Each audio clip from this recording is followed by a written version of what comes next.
এইকেইদিন আমাৰ মানে এনেকুৱা এটা পৰিস্থিতি হৈছে যেন ক'ত ভাল ডক্তৰ হ'ব, বহে কাক দেখাম তেনেকুৱা টাইপৰ হৈ গৈছে, যিহেতু যিকো গা বেয়া আছিল এইকেইদিন। পিছত তেনেকৈ বেলেগৰ সহায় লৈ পেলাই আমি এগৰাকীৰ ওচৰত গৈছিলোঁ।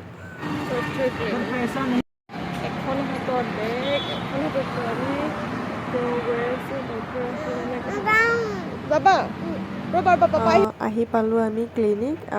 ডক্তৰ ক্লিনিক বুলি কোৱা হয় ইয়াতে। চ' সেয়াই আৰু দেখিলে নালাগে যে আমি মেডিকেল মানে ডক্তৰৰ ওচৰত আহি আছোঁ, কিন্তু সেয়ে গৈ পালোঁ। একদম আণ্ডাৰগ্ৰাউণ্ড হয়, কিন্তু খুব ভাল ৰেচপঞ্চ।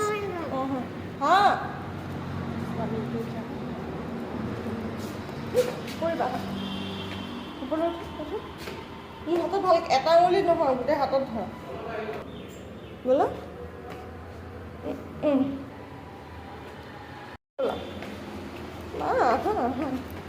মা নহ'লে তাই নাখায়। ওপৰৰ পৰা মতা নিচিনা একচুৱেলি মানে কি হ'ল, আমাৰ ৰাস্তাটো ভুল হ'ল। মানে আমি দুজনী ওপৰলৈ গৈ আছিলোঁ, কিন্তু মই কৈছিলোঁ ন আণ্ডাৰগ্ৰাউণ্ড হয় ইয়াতে তলত আছিলে।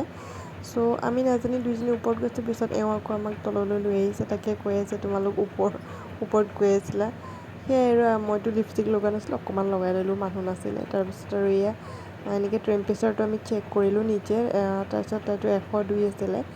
তাৰপিছত সেয়াই আৰু লগে লগে তেওঁলোকে মেডিচিন দিলে, খুৱাই দিলোঁ। খুৱাই দিয়াৰ পিছতে জ্বৰটো ভাল হৈ থাকিলে।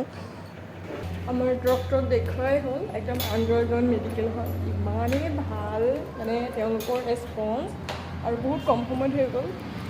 আমাৰ তাতকৈতো বহুত ভাল পাইছোঁ মই ইয়াতে। চ' ফিজ পাতিও বহুত কম লৈছে, ইনফেক্ট প্ৰাইভেটেই হয়, অথচ ইমান কম। এতিয়া আমি ডক্তৰক দেখাই কৰি গাড়ীত উঠিলোঁ ঘৰলৈ বুলি, যিহেতু এওঁৰ ডিউটিও আছে, সোনকালে যাব লাগে। তাৰপিছত এয়া আৰু ডক্তৰৰ কাগজ পাতি লৈ আমি ঘৰলৈ বুলি ৰাওনা হ'লোঁ। আৰু আজি বৃহস্পতিবাৰ আছিলে, বোলো ঘৰত আজি থাপনাখনো স্থাপন কৰিম, তাৰে মিঠাই ল'ব আহিলোঁ। লৈ মেলি যিহেতু আমাক ঘৰত মন্দিৰ বহোৱা নাছিলোঁ, আজি যিহেতু বৃহস্পতিবাৰ, ঘৰতো মন্দিৰ বহাম। চ' অলপ মিঠাই লৈ যাওঁ বুলি ভাবিছোঁ। ইয়াতে আৰু প্ৰসাদৰটো একো ব্যৱস্থা কৰিব নোৱাৰোঁ বাৰু আমাৰ তাত নিচিনা। ত' ভাবিছোঁ কেৱল মিঠাই দিম আৰু অলপ ক্ষীৰ বনাম বুলি ভাবিছোঁ। চাওঁ এতিয়া যিটোৰতো গাটো ইমান এটা ভাল নহয়, তাৰ মাজতে ক্ষীৰ বনাব পাৰিলে কৰিম, যদি টাইম মিলে। যদি নোৱাৰোঁ এনেকৈ মিঠাই দি পেলাই মানে আজি অলপ প্ৰসাদ, সেয়াই আৰু মিঠাই প্ৰসাদ দি ঘৰত মানে আজি মন্দিৰভাগ স্থাপন কৰিম। আৰু এতিয়া সময়ো হ'ল, পিছে আকৌ এওঁৰো ডিউটি আছে, মানে দৌৰা দৌৰি আৰু। আমি ভাবিছিলোঁ এইফালৰ পৰাই ল'ম। তাৰপিছত আমাৰ যোনখন অ'টত আহিছোঁ, ড্ৰাইভাৰ ভাইয়াই ক'লে যে নহয়, ইয়াতে ভাল, মানে এইটো ফেক্টৰী হয় ইয়াতে, একদম এইটো ডাঙৰ ফেক্টৰী হয়, মিঠাই দোকান নহয়, ফেক্টৰীটো। ভাইয়াই ক'লে যে তেওঁ মানে আপোনাক যি লাগে ইয়াৰ পৰাই লৈ ল'ব, ফেক্টৰীত মই লৈ যাম, মোৰ চিনাকি, আৰু ইয়াতে দাম বহুত কম, এনেকৈ ক'লে। তো ঠিক আছে বোলো। আমি এতিয়া আহিছোঁ, এওঁ আৰু ছোৱালী ভিতৰত গৈছে মিঠাই আনিবলৈ। দাম বহুত কম, দেখিছোঁ মানুহবিলাকে গাড়ীৰ পৰা লৈও আছে, ফেক্টৰীত যিহেতু। তো এতিয়া চাওঁ আৰু কি মিঠাই পায় তেওঁলোকে। মই যাম বুলি ভাবিছিলোঁ, কৈছে নালাগে, ভিতৰত আহিবলৈ, কাম কৰা মানুহবোৰো থাকে, অলপ পৰিৱেশটো বেয়া হৈ থাকে ন, সেইকাৰণে মই গাড়ীতে বহি আছোঁ। চ' এয়া মিঠাই,